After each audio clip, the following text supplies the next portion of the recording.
Hi, it's Chris Watkin here, and I'm joined by Ben Moore, the man with the beard. Thanks for joining me today, Ben. No problem. Thanks for having. In a recent podcast that you did, you talked about dealing with negative comments on social media, including Property Industry Eye. So how do you deal with negative comments on social media? Talk to me.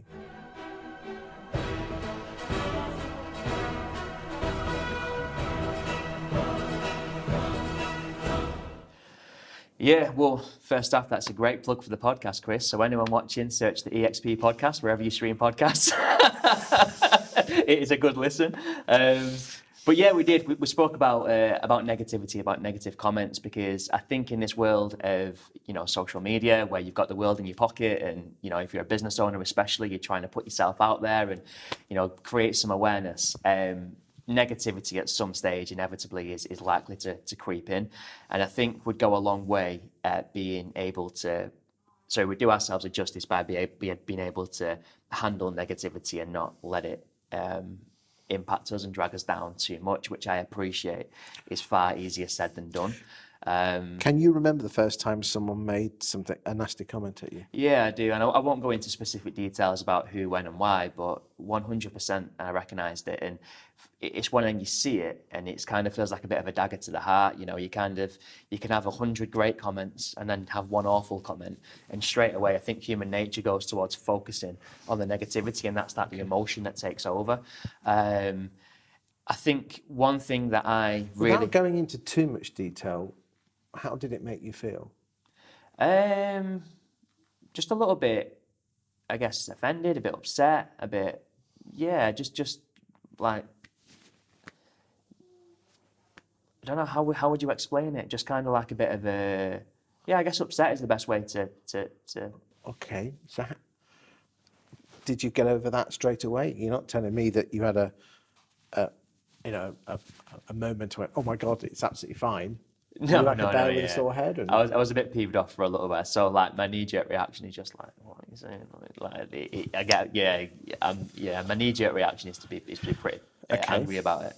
But I think one kind of like paradigm shift that I'm trying to make in terms of how I frame it is that... What does paradigm shift mean? Some people might not know what that means. Yeah, so like, for example, like I've always thought about it one way, and my natural instinct is to react a certain way, but I'm trying to take a moment to reflect and sort of shift focus in terms of how I frame it in my own mind. I think that whenever someone's taking time out of their day to be deliberately negative, and let's be clear first and foremost, it's okay to be challenged. People don't have to agree with you. They don't have to, love everything that you say, and people can definitely put forward their opinions and have a debate and, have arguments on both sides of the coin. Fine with that. If someone's being deliberately combative or trying to insult you or just going out the way to try and derail your day, that's completely different. And obviously I'm talking about the latter. And you've got to understand that whenever anyone does that, it tends to come from a position of people below you projecting up. It's never really people who are doing better than you in life or people who are super successful and happy and content in their own lives that are taking time out of their day to inflict hate and negativity onto somebody else. So once I kind of made that paradigm shift, I almost started feeling sorry for people who act in that way rather than feeling anger towards them, if that makes sense. Okay, so what else? How could someone watching this learn that? So, I mean, how often do you get a negative comment? Do you know what? It's not all that frequent, mate. It's few and far between. There's far much more positivity. Because, I mean, you chuck out some stuff, don't you? Yeah. With your videos and your big microphone and you looking at your pretty pictures and pictures of your kids all the time and fucking Happy Valley. Do you get people making derogatory comments on those?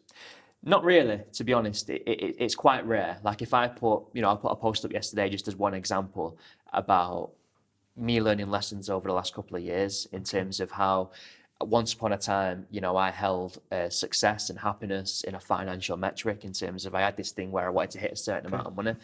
And when I hit that certain amount of money, I realised that it wasn't all it was cracked up to be, but in reality, the things that are really important, the lessons in day-to-day life, spending time with my little girl and all those types of things. So posts like that, I won't get, I don't really get because you do put your heart on the line, don't you? Yeah, you really do. You show some vulnerability. And I think that's important to be authentic, and I think that's where value really comes from. Okay. That's how you're going to educate your audience.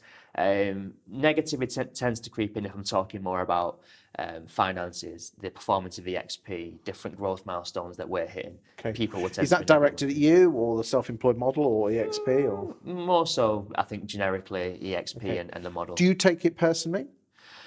I don't take it personally, no, but there's that. Again, it goes back to what I said before about it's okay to be challenged and for people to give a different perspective, as long as it's not someone just trying to be deliberately combative. So it's treading that line, you know. Come back. What advice would you give to someone who is afraid that they're going to get comments? I'd say understand that you can only be the best that you can be. You can only, again, it comes back to controlling the variables you can control. You can put your message out there. You've got 100% of people might love it and think you're the best thing since sliced bread. People might not. You can't control people's perceptions or how they respond behind a keyboard.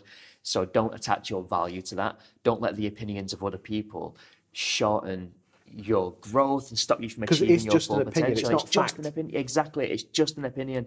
It's just fact. And you know, it might be coming from people who you're never going to see, people who you don't respect, people who don't know what they're talking. You don't know where that's coming from. So just don't attach your value to the opinions of others. Again, going back to what we said before, Chris, don't buy into your own hype and get too high on the highs, but also don't get dragged down by the negativity and the people being horrible. Anchor yourself close to neutral and take on board the opinions of people you respect and value, your inner circle, your friends, your colleagues, maybe your partner, whoever it is that you trust. Go off their feedback and be true to yourself. Don't buy into trying to people please, because if you try and please everyone, inevitably you're going to be disappointed, you know?